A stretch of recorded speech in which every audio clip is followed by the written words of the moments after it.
Welcome to today's stream. Like and subscribe, all that self-promotion stuff. You know the drill. I'm your host, Andrew Clay Schaefer, Ergonaut Extraordinaire. As always, we're here to explore new paradigms of people working with technology. Today's guest is David Aronchick. He's worked for a few companies you have probably heard of on some interesting projects you might have even used. So let's welcome David to today's conversation.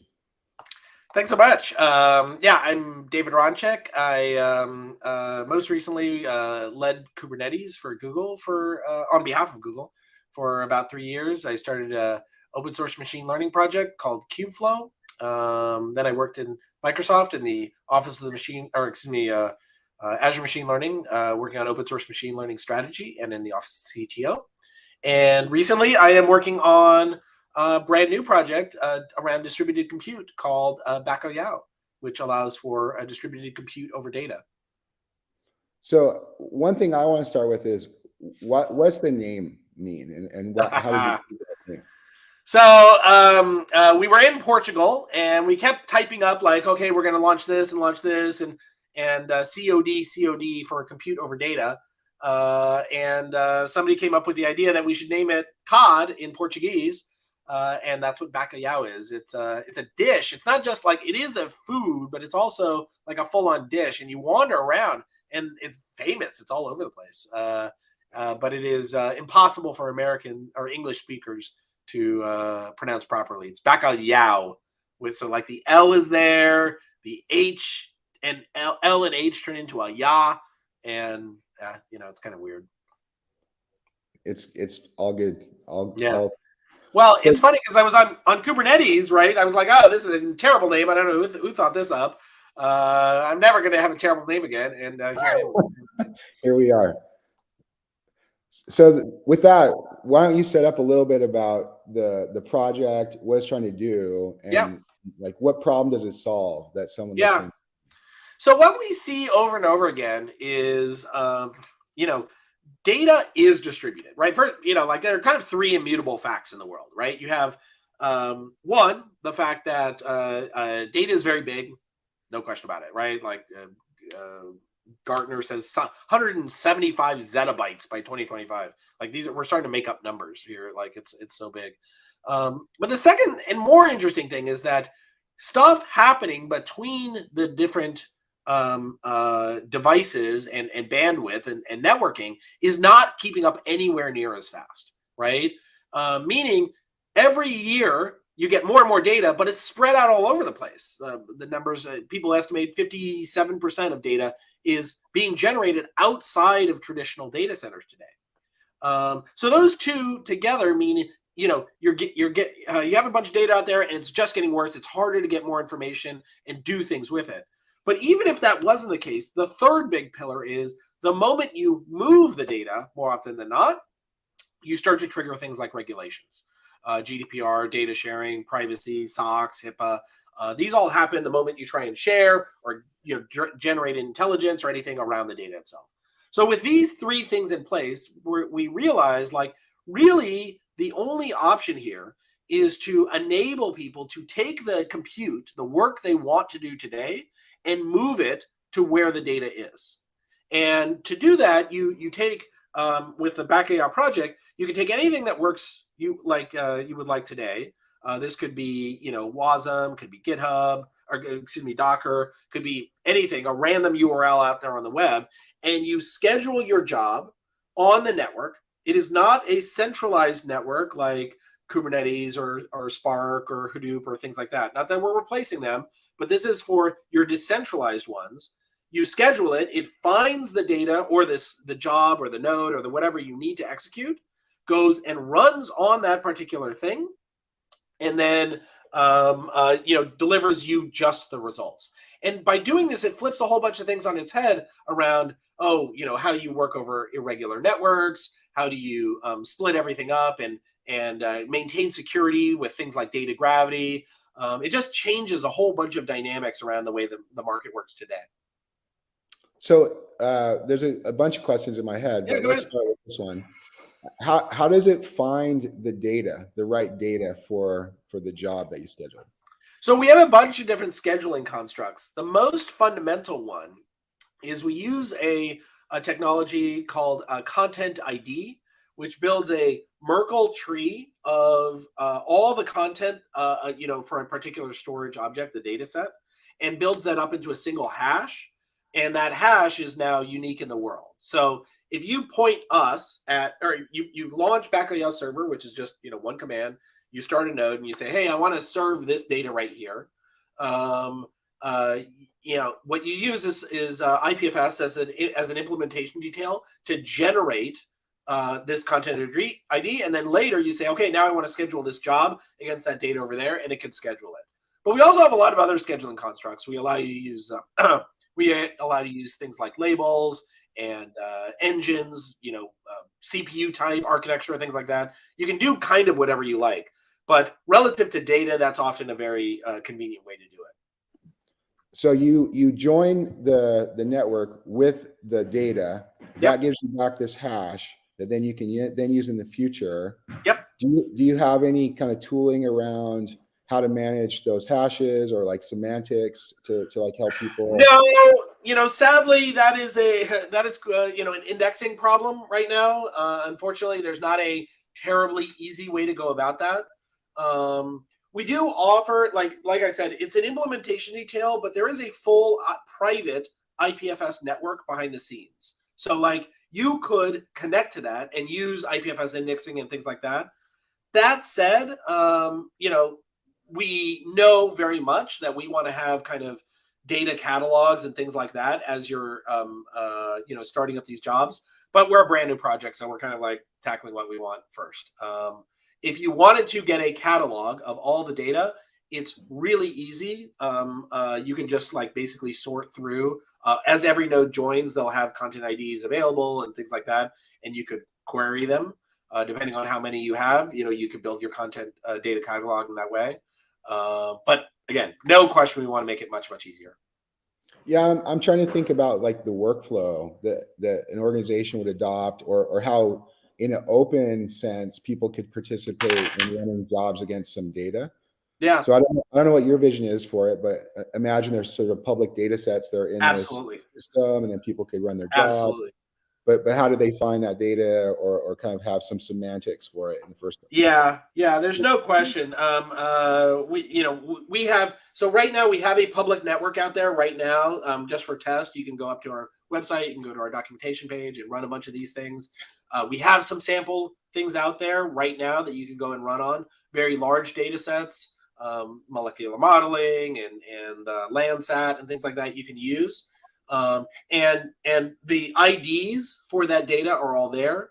Again, there's no question about it. We want a catalog in the short term, both for people to generate internally, but also for this public thing, because we do have, tens of terabytes of stuff out there that people could, mess around with right now. Like, for example, you can, on our public network right now, without doing anything, you could just run Stable Diffusion, which is a fairly large container, and go run it on our servers, and we would love that. So when you say run Stable Diffusion, what would I do running Stable Diffusion on your servers versus running it on my whatever local kind of environment? In this case, it's a little, to be honest, it's just a little bit of a toy example to show like how flexible and powerful the network is. But right. If nothing else, it means I don't have to download a 10 gigabit container or 10 gigabyte container, right? I could just, here's my prompt, there's the container over there, I go schedule it, and we'll run it for you. That's very nice of you. Yes. Maybe I'll take you up on that. Yes, we would love that. Maybe let's come back to workflow stuff in a minute. Yeah. You made a comment about the stuff that we want to work on. So what's got you excited? And maybe with that, like, how did you even, decide like this is what David's going to do? Yeah. Focus his life on. Well, it's funny. It's funny. There's so many like immutable problems in the world. And one is the idea of distributed storage. I could say like very explicitly, when I was back in Kubernetes, like I was like, wow, we have all these nodes, like they all have disks attached. Wouldn't it be nice to do something in a global way around these disks? Like they're just sitting there, not really doing anything. And when I came to Protocol Labs, they gave me the opportunity to really like say, we already have IPFS. It's already like super successful and people are using it in this distributed way. What more can we do around this? And that's where I was like, well, geez, what I really like to do is, have ways to make the stuff we're storing more useful in place. Like I really did always have that thought. Now, to be clear, my long-term vision, my dream is to solve the reproducibility problem for science, right? Like one thing that we're able to do here is everything that we're executing, right? The job, the code that comes in, the data set, the execution, and the output are all hashed. They're all linked together, and you get provable reproducibility, right? So you can say like, hey, these two things combined and produce this thing over here. And now you have an output hash that is also unique. So then when you do things over there, you can keep cascading down and forward. This by itself is a really annoying problem in science, right? It's just hard to do. And so you have people produce papers. There's I'll tweet this in a little bit, or I actually tweeted it a while ago. I'll send it to the viewers. But there was a video from like 11 years ago talking about it in science, like how incredibly annoying it was to pass around data, like passing around USBs and like people like leaving their, postdoc programs and no one knew how to like recreate the stupid thing, recreate just the graph in the paper. Like no one knew how to do that. If we can build a computational framework with, if nothing else, gives you like hashed, ways to produce these things, I think we can make progress against this massive, massive problem and ideally move the entire world forward. Now, there's a lot of distance between here and there. So we're just starting at the like, hey, do some execution and make it reproducible. And we're starting there and we'll just grow up from there. Having aspired to be more of a scientist in different phases of my life and getting somewhat disillusioned, I would wager most labs can't even reproduce half of their published results anyway. I knew I was going to work on this. So by the way, this was the seed of the idea of Kubeflow was also this kind of, right? I now know that, but like the seed of the idea of Kubeflow was, I was at Google and I was working with Francis Hollet, who, super famous guy. He invented Keras, among other things, really, really smart. And so we had a meeting and he was 5 minutes late to the meeting. And he was like, oh, he came on, he was apologetic. He's like, I'm really sorry, like I got caught up. And I was like, oh, no problem at all. What happened? He's like, I was trying to reproduce my own code from last year and Python had gotten an update and I didn't realize that, it wasn't working. And I just fell down a rabbit hole. I was like, that, I want to solve that, right? Just a simple way. Like here is one of the smartest people in the world who literally invents languages and he's having his own problem reproducing stuff. Like we've got to have a better solution for this. We've got to. And, I'm not going to go all the way to like Bazel and reproducible builds and things like that, though I want to solve that. I mean, I want this to be a portion of that. But in between now and then, like there's just so much that I'd like to lean in on. And, I hope that this becomes part of the overall solution. So in that vein, what are the kind of top 3 problems you're trying to solve with the current development efforts? Yeah, I mean, it's really interesting. The funny part is every day somebody comes in and is like, oh, we could use it for this. I won't be able to say specific customer names that aren't in production right now, but, we're talking to a bunch of different people where you get this great, like, realization around the pain that they're going through. So one example is a certain set of people right now who have 10, 100, 1,000 nodes out there, each one of which are producing logs. And what they do is they take those logs raw and they ship them to something super expensive. Splunk, Snowflake, Datadog, whatever, right? Well, that's a disaster, right? Not because those aren't great platforms. They are, but they're really expensive. It's slow to move the raw stuff over. And all the way, also, by the way, it's a massive security risk, right? So that's how Log4j kind of happened because they shipped raw stuff into the place where I'm doing all this processing. So what we're working with several folks right now is to figure out a good scenario is you can run our agent on these remote things. Every hour or whenever the logs roll over, we then run a series of processing jobs that securitize, anonymize, strip PII, compress, generate metadata, statistics around the logs, and then shunt those to different places, right? One, we send into high performance dashboards so people can see these, like around metadata. The second is like, they may say everything above warn in the logs should go into this like particular area so people can look at it right away. And the bottom one is, oh, we're just going to archive the entire thing and put it onto Iceberg or some cheap storage, right? And by doing that at the edge, that cleaning and then that filtering and separation, you save an enormous amount of time and money and so on in the center of your organization.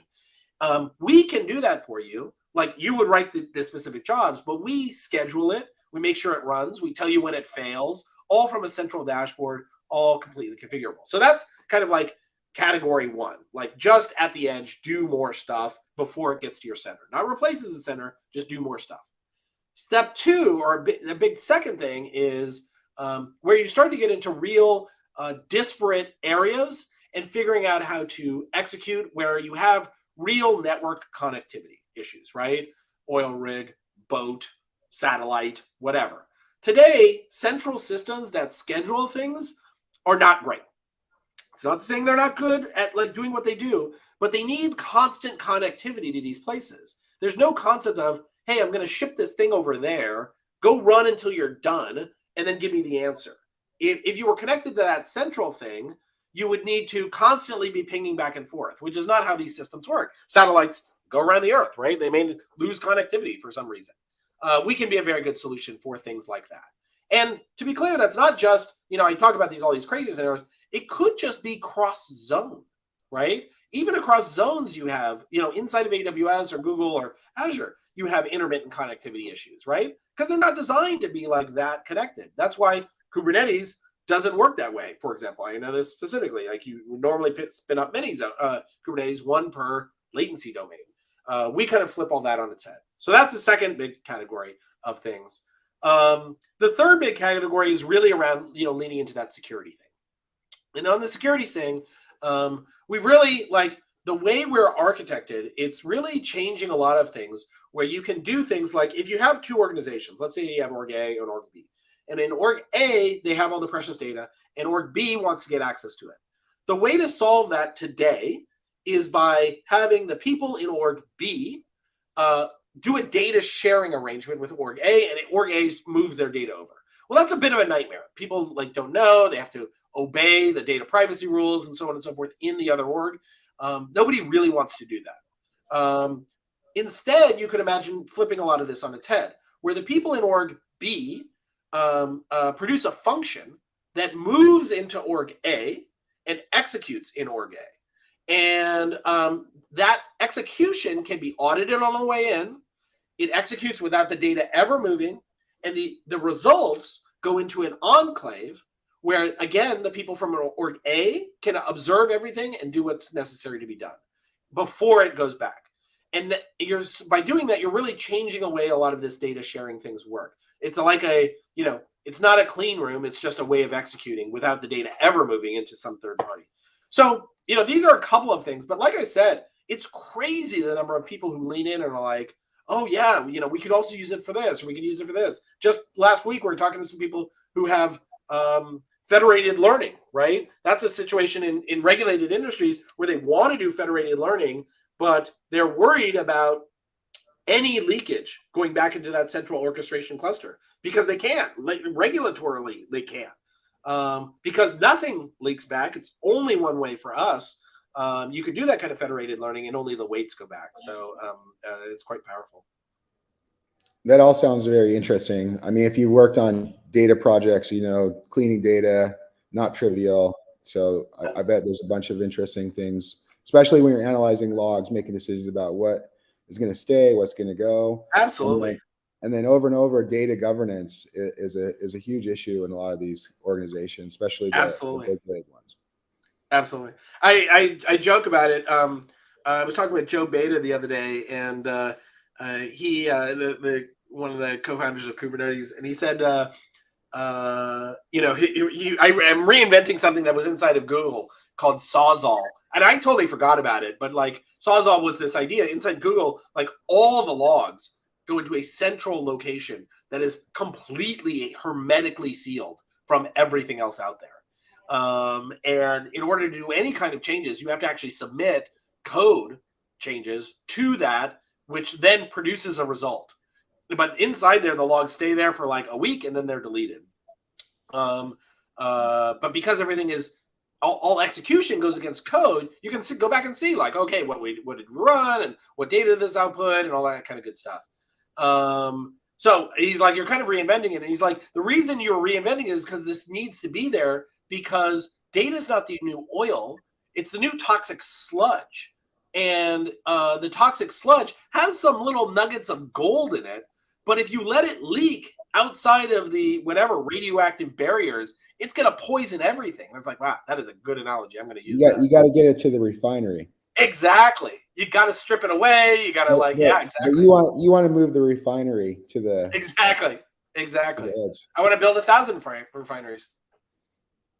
So for someone who's interested or kind of thinks these ideas are compelling, how would they get started, and kind of what's the path for adoption in some organizations? So, well, I mean, subscribe to my news. No, I'm just kidding. So we are a completely open source project, MIT, Apache 2, so on and so forth. Please come join. Come to our GitHub repo. Certainly, give us a star. We love stars. But beyond that, like, we have our Slack channel. You can go to backayout.org. It's just the website you see there, backayout.org, with all our Slack and other information. Outside of that, we really have tried super, super hard to make it very approachable. So starting up a private cluster that you would like to on any machine, we support ARM and Raspberry Pi and Intel and AMD and Macs and you name it, is one command, bacalhau serve, and presto, you've now started a cluster. You want a second cluster or second node in that cluster, same command, but you just point it at the first node and you call it a day. And then the network bootstraps itself. It knows how to spin up all the necessary components, and you can begin running jobs against it. And like I said, you can go to our docs. Everything in our docs has Colab, so you can just walk through and enter all the Colab stuff yourself and execute it right there in your browser against our public network. But beyond that, we would love to hear about scenarios and other ideas for things that people are seeing out there where we could potentially fill in big gaps. We have a super active team, and for us, as much as we love building these fun, fancy demos, we're going to publish our federated learning demo in just a few weeks, so you can mess around with that. But to be honest, it's really like meeting customers' needs that we would love to hear. So don't feel like you have to go and do this on your own. Go explore on your own for sure, but don't feel like you have to do it on your own. Feel free to reach out to us in any of those channels, and we would love to chat. So you start a node, you have another node join it. What data is available between the two, and how would it index? How does it know where to run the? So by default, there's no data available. What will happen is you get your own whatever space on the hard drive for the bacalhau node that's serving. And you can trivially download things. We have a grab from a URL, for example, if you want to onboard data in there. You can also attach. So instead of, to add one flag, you could attach and say, hey, I want you to add everything in this directory to bacalhau and make that available. And we can do that too.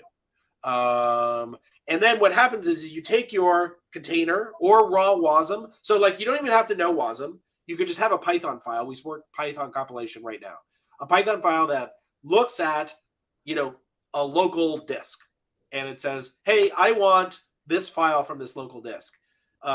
We will compile that for you into WASM and run that on the remote node. And if it finds that file in the location, then it'll be able to execute against it. And that's completely isolated, so it doesn't know about anything else on the disk for those individual nodes. So that's matching the file name. It's matching the file name on the. So interesting question. In that particular case, we're not matching against anything. So you would schedule, because you haven't given it a unique identifier, you would have to actually schedule to the place where you know this data already is. So you can do a label which says like, hey, I want to run it against that thing over there. There are lots of, like I said, we are just getting started. We have lots of thoughts about how to do that, what you're describing, where you're not getting an ID in a unique way. If you wanted the happy path for how to do it with just a file or just a directory, what you would do is you would upload a given directory via Bacalhau to like write that down into its own folder structure. And doing that would give you all the content IDs automatically. And so then you could schedule against that. But what you're saying, again, agreed, like that kind of mismatch or where it's not a unique hash identifier, we can't schedule against that because there could be too many duplicates. So the way the setup right now, you kind of either need a separate system or like a mental map of where all these locations are. It doesn't really have like a service like discovery style mechanism where no discovery service just yet. If you really wanted to, like, we sit on top of, like I said, we don't require you to know IPFS, but if you do know IPFS and could like set up your own IPFS network, that would give you a good jump start. You would basically set up all your nodes with IPFS. And that will give you, there are tools for indexing and cataloging and things inside of IPFS. And you could use that as the starting point. And all of those IPFS IDs are native scheduling constructs for Bacalhau. So you could say like, hey, that IPFS thing that I found over there, I want you to go run this job next to that. And then you could do that. What about the other way where the data changes and you trigger an event that gets the like wherever right jobs to go run on the event change? So first let me ask, when you say data changes, so you're saying I have a node, something happened on the node, I want to that something involved a data change, I want to do something against the file that just changed. Is that roughly it? Yeah, more or less. I mean, if you think about what people are excited about when you talk about serverless, Lambda, that kind of stuff, it's that event-driven paradigm. Very interesting. Yep. So same story there. Like a lot of that depends on whether or not you added that to IPFS or not. It's not bad if you didn't, but if you did add it to IPFS, then what you do is we offer Bacalhau already supports webhooks and things like that, so you could trigger a webhook job and say, hey, now against this file that just changed, I want you to execute it using the CID. If you don't support webhooks, then you would have to know what node the file changed on. That node would have a label, and then you would say, hey, I want you to run this job on the node with this label, find this file, and then go do it. And that directory structure would have to be available. We don't automatically enable anything on the node. You would have to like say the stuff changed in this file directory that I already know about, and you could go and use it that way. Are you having fun? I love it. No, this is great. I mean, the truth is like I'm going to go and hand this to our product team because it's not like we haven't thought about these things, but like here, just a ridiculous amount of this stuff from customers' perspective. And I'm like, wow, we really do need to clean up that story, right? Like, hey, how do you mount a, arbitrary file in a content addressable ID? Like the interesting bit is we offer a whole bunch of interesting like elements, right? Like being able to schedule against Git. So like you can schedule against Git repo, Git hashes. We can schedule against URLs. So like they're not deterministic, but you can say, hey, I want you to go grab this URL, download it for me, and then run the job against that. So we can do that for you. But what you're describing is something that we need a much cleaner story around. I'm super obsessed with this being approachable by people who really don't want to care about any of this stuff. They just want to run their job. And this is related to some earlier commentary, but what do you think the perfect team or like the sort of like the size and shape of a problem that organization has that they should say, this is a Bacalhau problem, and Yeah. we should invest in this?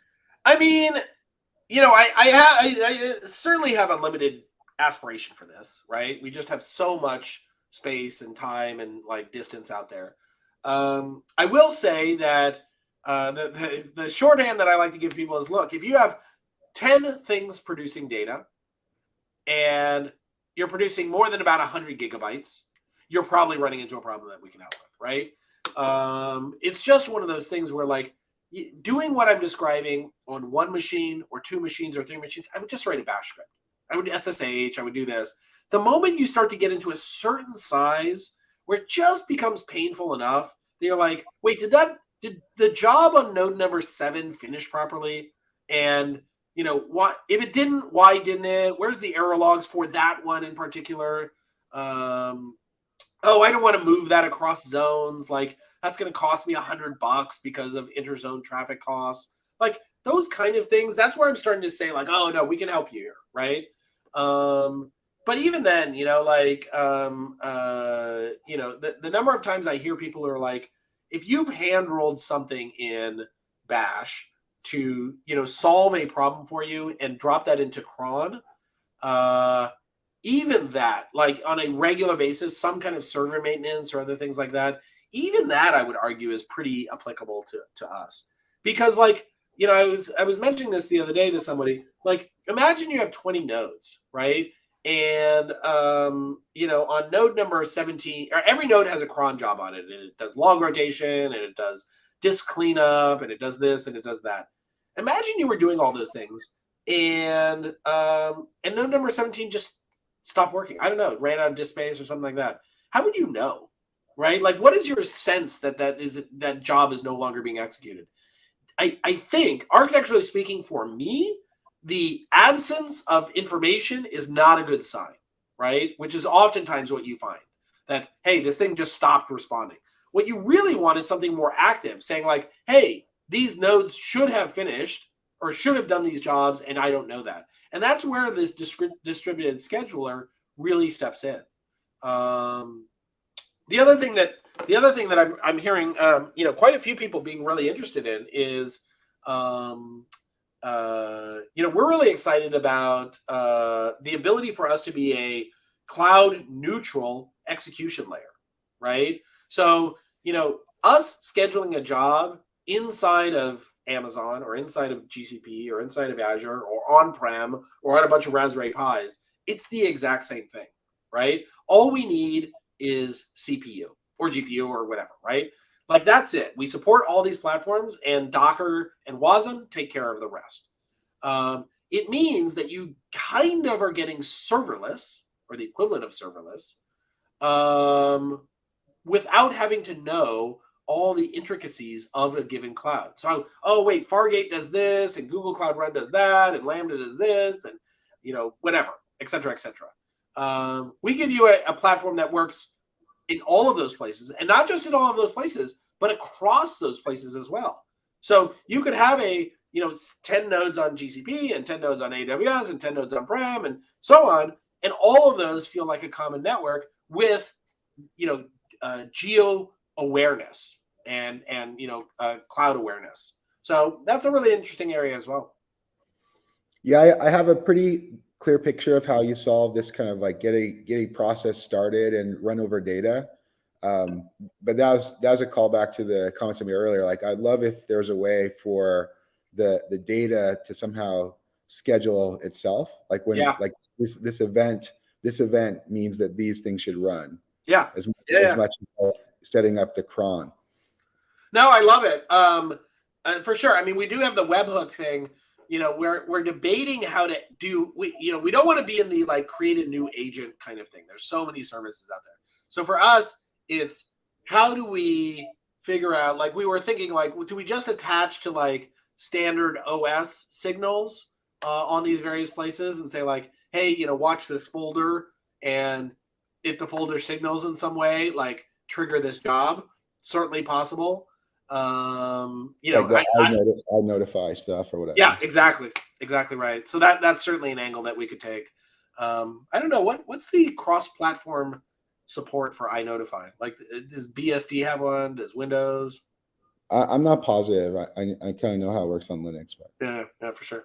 Anyhow, I mean, to be sure, like, again, I'm not, it's funny. Like, I was talking to somebody earlier, and they're like, "Why do people still use cron at all?" Right? I was like, "Man, cron's 45 years old. It like people know how to use cron. It's gross, but it works. What are you going to do?"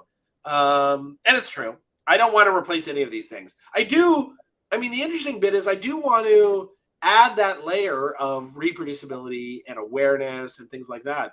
And I don't know. I'm sure. It's the Linux world. It's the GNU world. Like, I guarantee somebody has invented this. But distributed cron awareness, scheduling, et cetera, et cetera. Like, that right there feels like a thing. We can help with that. I don't think we're replacing that, but we can help. But then it's also the awareness of what's going on from a global level, I think, is super powerful as well. yeah, that's what gets me interested in having this discovery mechanism for where all this data is. Like some combination of the discovery and then the governance would fit into a lot of scenarios that people have. I mean, we'll chat. Well, I'm happy to spin up the team to work on whatever, or work on it myself. So I think we had a pretty good conversation. Is there some poignant takeaway that you want to give people, or we should definitely shout out to the project and your Twitter and the rest of that. But how do people get a hold of you, and what should they be thinking about? Well, I'm on Twitter all the time. Too much probably, but you should certainly ping me there. We would love. Yeah. Gotta get that definitely. It really bums me out. I mean, like, I don't want to get into political things or anything like that, but it was such a rich and amazing platform for so long.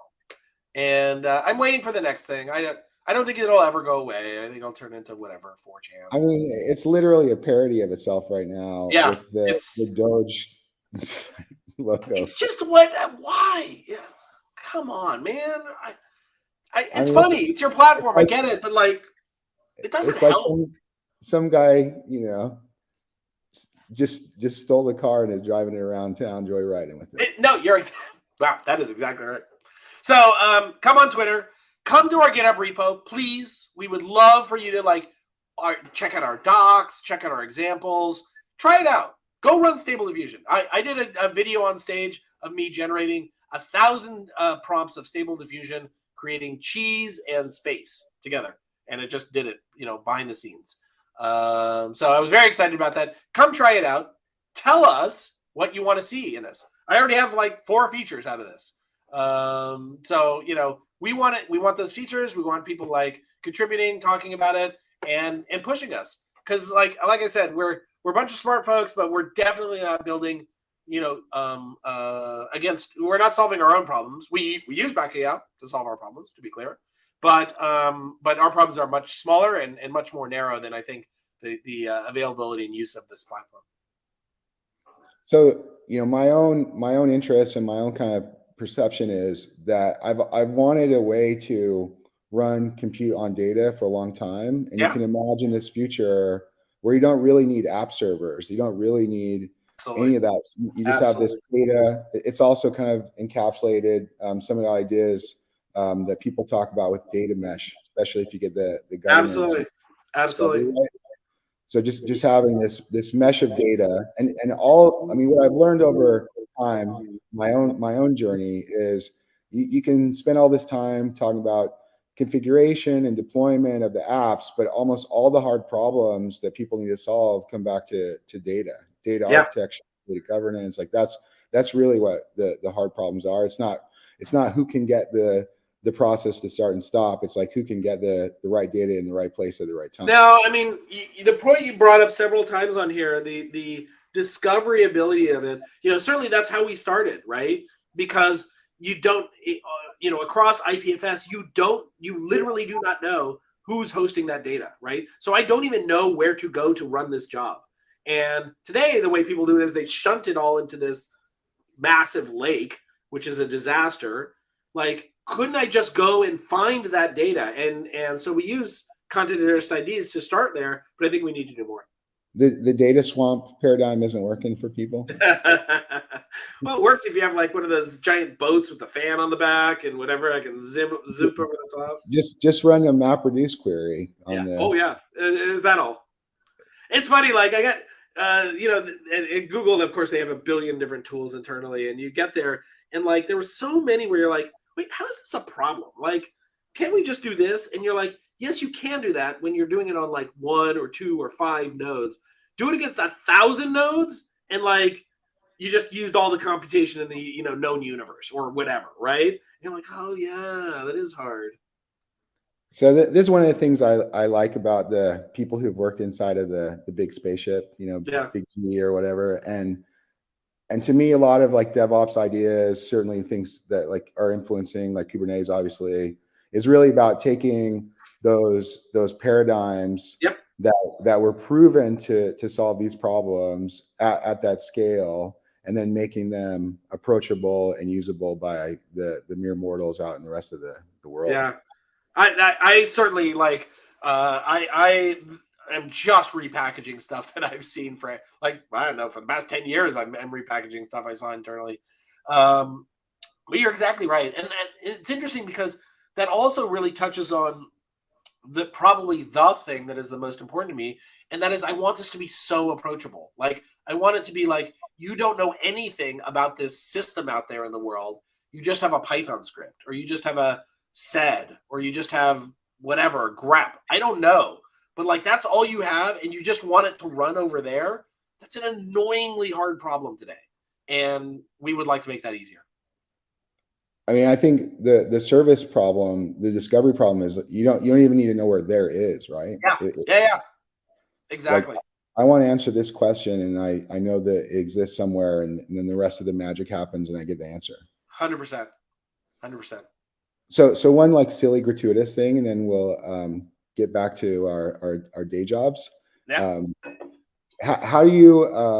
How are you thinking about like the kind of explosion in enthusiasm around the LLMs and the kind of like chat stuff? Oh man, you're ready for the spice. Well, I will tell you this. I think that there is something truly transformative here happening. I do. And I've said this many times. I mean, I don't think we've even scratched the surface. Like, forget GPT-5, right? Like, I don't even think we've scratched the surface at GPT 3.4 or 3.5, excuse me. 4, which just came out, like, who knows what's happening with that. 5, everyone's like, oh, when we get to 5, we'll get to AGI. I wouldn't be surprised if we already have AGI, right? Like it's just we don't know how to ask, right? But the truly transformative thing that I see when I look at this is you see a truly novel way of interacting with large bodies of information. Like I can say, like, I remember one of the first GPT 3.5 things that I saw, Chat GPT things that I saw was that blew me away is when it's like, I don't know, describe what happened to whatever Donald Trump in Bohemian Rhapsody, right? Like in the style of Bohemian Rhapsody, you're like, I wouldn't even know how to I am a human being, and I don't even really know how to parse that in my head. What do I need? Do I need like nonsense words? Do I need rhyming structure? Do I need this? And it took a shot, and it was like pretty good, right? And you're kind of like, so that's kind of one, like the ability to process my questions in truly human ways, right? That is really, really powerful. And the second half of it is the other half of that, which is the ability to output information in really interesting ways, right? Those two together like feel more novel to me than almost anything I've seen in a long time.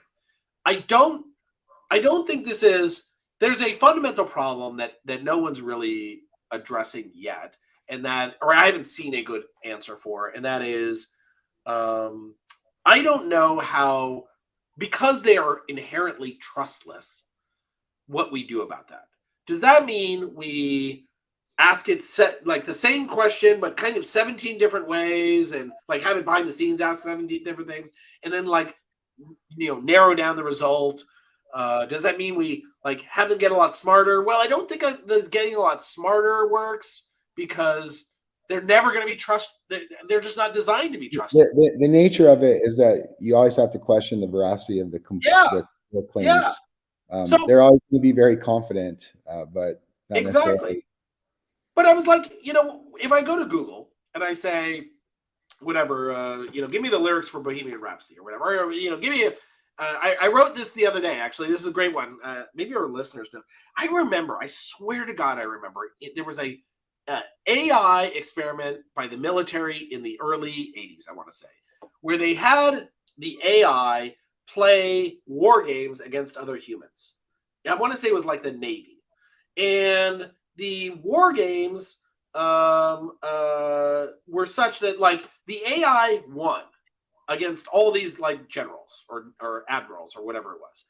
And the way that the AI did it was they just like basically had these, round after round of sacrifice, ships crashing into each other, and it made them win, right? Because like, it worked. And so then they hacked it. They made it like less about destroying the ships or reduce the points of that. And the AI still won because the AI did all these like horrific things to sailors that would never last, right? But that's because they were looking at it in this new way. All right.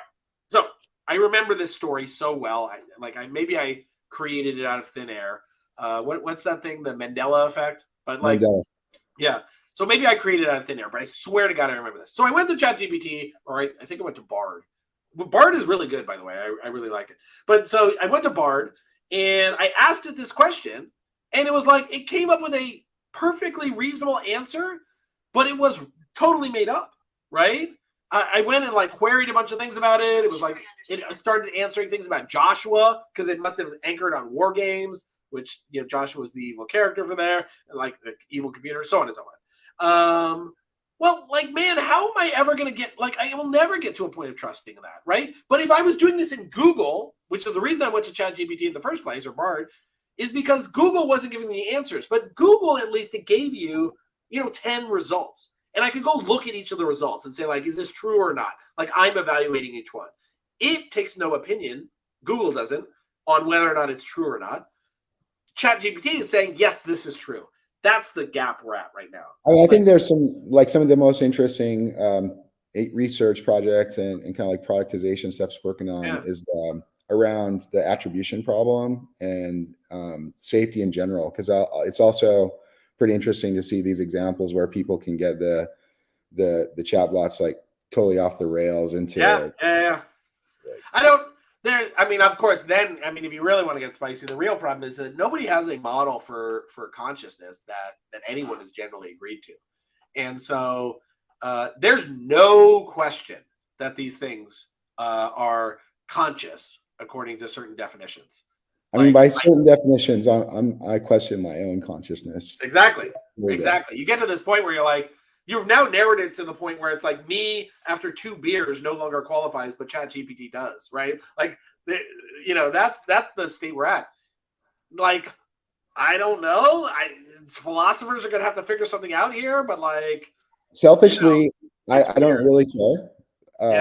I'm more interested in what I can accomplish as an augmented intelligence than whether any of these things are. It is. I literally had a conversation with our devs the other day. I was like, if you're not using ChatGPT, you need to tell me why immediately. Like, it is so valuable from a coding perspective. So valuable. Easily, 2 and it's only going to accelerate. I think that's only going to accelerate. Oh my God, absolutely. Absolutely.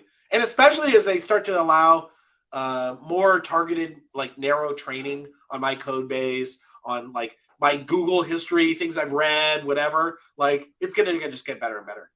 I see. Yeah. The future is right in front of us. And some people who probably lived inside Google or whatever saw different aspects of the future that already exists, but it's unfortunate because I left before they had started rolling out those things. I've heard tremendous things, and anyone who's sleeping on Google is idiotic. The quality of their internal models is so good. They're just like terrified about releasing any of these things because they were burned. Just like Microsoft was burned, whatever, we still remember 20 years ago, or however, 15 years ago, 10 years ago, Tay, the bot that was out there in the world that, said all these racist things. By the way, like, it's so stupid. Like, if I write something racist on a Xerox machine and Xerox it and it spits out racist things, does that mean the machine's racist? No, it means I'm racist. Of course. Like, but you've shifted you shifted the statistics of its model in such a way. Yeah. Exactly. I mean, what do you expect is going to happen?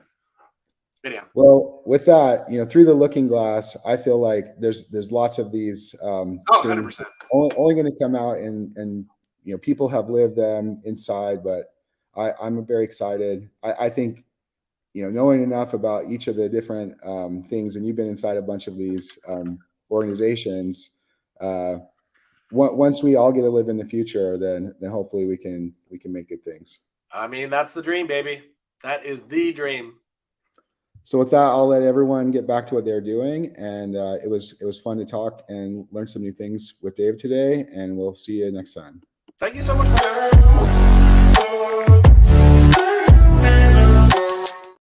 I probably should say thank you better. Oh, that's okay.